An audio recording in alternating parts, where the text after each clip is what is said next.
Участь крымско-татарской книги не менее трагична, чем участь нашего народа. Вместе с нами она прошла тяжелый путь испытаний. С нами была в ссылке, с нами полстолетия боролась за возвращение на родину. Крымско-татарская книга сегодня дома, как и весь наш народ. И вот уже в 6-й раз мы хотим показать вам, что она рождается в Крыму, живет и ценится в каждой крымско-татарской семье, в каждом доме. Пока есть мы, будет и крымско-татарская книга. Пока есть крымско-татарская книга, будем и мы. Приходите на нашу 6-ю крымско-татарскую книжную ярмарку, на которой будет представлено 25 новых книг. Будет проведен вечер памяти известного поэта и писателя Юнуса Кандыма. Мы покажем вам фильм о нем, концерт и постановку на его произведение.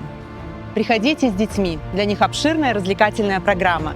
Приходите с семьями, друзьями, будет интересно всем. А вечером праздник книги завершится грандиозным концертом, на котором выступят 30 звезд крымско-татарской эстрады, которые представят свои новые песни и танцы. Ждем вас 1 сентября. Ешеляда!